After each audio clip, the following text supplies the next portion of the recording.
Suite et fin du 64 minutes avant l'essentiel. Les temps forts de l'émission, d'abord un rappel des titres ce samedi. Au Mexique, 3 membres d'un gang criminel avouent le meurtre des 43 étudiants disparus depuis la fin du mois de septembre. Les étudiants leur ont été livrés par des policiers corrompus liés aux narcotrafiquants de l'État mexicain de Guerrero. Un an après le passage du typhon qui avait fait plus de 7300 morts aux Philippines, 15% de la population du pays vit toujours dans des zones meurtries par la catastrophe, même si les efforts de reconstruction commencent à porter leurs fruits. En Ukraine, les combats continuent dans l'indifférence générale. 31 morts ces dernières 24 heures, plus de 4000 depuis le début du conflit. La Russie demande aux États-Unis de faire pression sur le gouvernement de Kiev pour renouveler le dialogue avec les rebelles des 2 régions pro-russes dans l'est du pays. Et l'ancien numéro 1 soviétique, Mikhail Gorbatchev, estime que le monde est ce soir au bord d'une nouvelle guerre froide. Comme promis, voici l'essentiel de ce monde en français, un résumé du 64 minutes préparé par Mévalo et Corinne Lannoy. Un an après la tragédie, c'est au tour de fosses communes que les proches des victimes enterrées à la hâte sont venus se recueillir.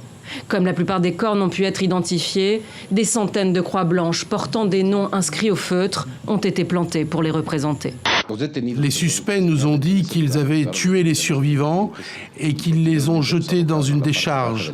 Ils se sont relayés plusieurs heures et ils ont brûlé les corps avec du pétrole, des pneus et du plastique.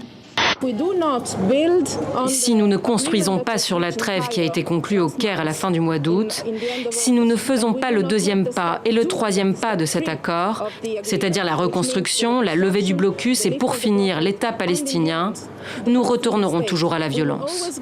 Le calendrier personnel de Vladimir Poutine fait en sorte qu'une reprise immédiate des hostilités poserait problème. D'abord, lundi et mardi, il y a le sommet de l'APEC Asie-Pacifique où il va se retrouver en Chine en présence des Américains. Deuxièmement, se profile le G20 et pour lui, voir sa communication perturbée par une reprise des hostilités, aurait un effet désastreux. Leur nouveau Burkina Faso n'existe pas encore. Et tous ces jeunes vont garder les yeux ouverts sur la transition. On est vigilant par rapport à cette situation et on ne se fera pas arracher cette révolution.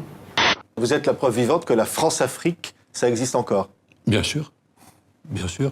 C'est-à-dire la France-Afrique, c'est quoi? Ce sont des réseaux occultes entre la France et l'Afrique pour des questions d'argent, des questions politiques? D'abord des questions d'argent. Les questions politiques, c'est induit.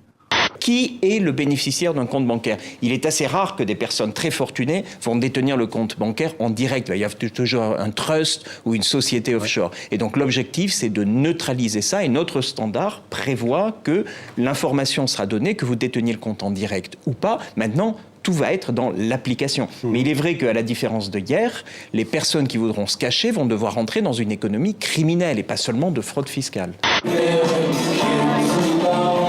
The Wall de Pink Floyd en fond sonore. À 83 ans, le père de la perestroïka a laissé son empreinte, au sens propre comme au figuré. Et une pensée avant de nous séparer pour Serge Lazarevitch, le dernier otage français détenu quelque part au Sahel depuis 1080 jours. Nous ne l'oublions pas. Voilà, fin du 64 minutes. Je vous dis à demain avec toute l'équipe. Merci de votre fidélité. Restez avec nous sur TV5 Monde. Bonne soirée ou bonne journée. Merci.